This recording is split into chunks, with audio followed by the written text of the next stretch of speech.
in the last few years, we've actually got this fitness consciousness coming into the picture, people as well, right? A lot of people want to be fit, which is good, because we had been consuming too many things which are not required, too many aspects of our lifestyle, of the way we work, the way we live, is actually contributing to waste. And that's why we're actually putting on a lot of flab and fat.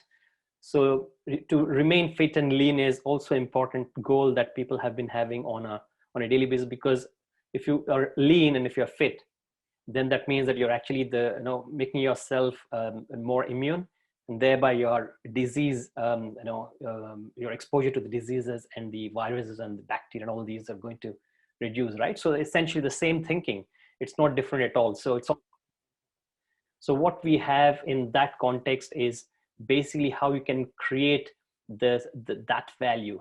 How can you remain lean and fit, and then still try and deliver value to yourself as a person as well as a business? And that's why Eric Rice, he actually came up with a concept called as lean startup. It's all about how as a business you should try and remain lean and slim. It's all about not putting on too many layers of hierarchies, and how you can try and make an impact, deliver value quickly. So again, as we discussed, why it is important in that context, it is about delivering value to the customers, to the users, to the stakeholders, through your products, through your services, and through your any offerings that you have. That's what is value all about. And when you talk about lean, it's focused on delivering that value, preserving that value with less work. It's about the efficiency. It's not about putting in thousands of people at work and delivering one small piece of feature.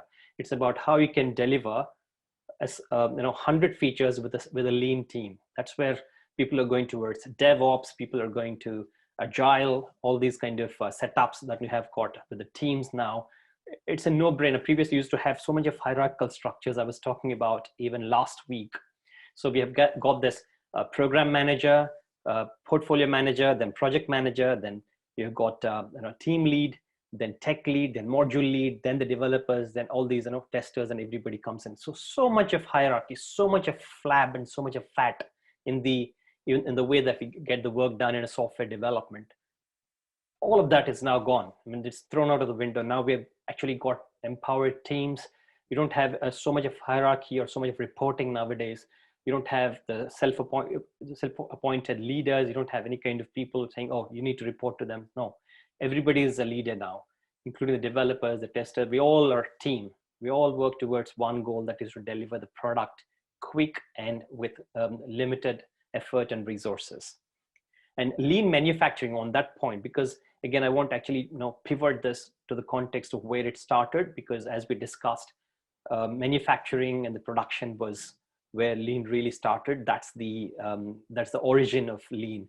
So we would just try and in the course of today's and tomorrow's session, I'll just introduce a few principles and practices which started from the production manufacturing setup, and how that is relevant and how that's actually made more practical in the Agile software development context. So one thing is obviously the optimizing of the flow, how you need to really optimize the flow. Again, it correlates and it kind of rings the bell with what we did the last week, which is about Kanban, right? So it's all about the flow. It's about how you can flow the work from one person to another, from one resource to another, from one stage to another. So the same with the lean as well. How can we try and optimize this flow without actually having too much of wastage, too many dropouts, too many defects in the process? And increasing efficiency, very important, even in the context of software development.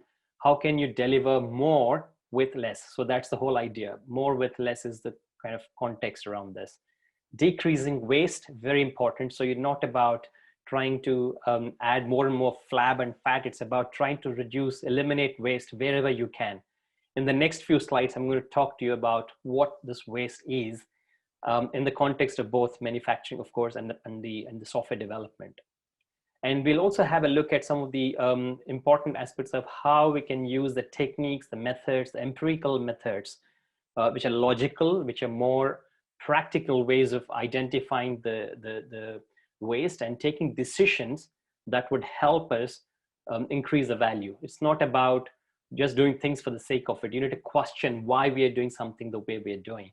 It's about why, and also why not sometimes. Why not? Why can't we do this way?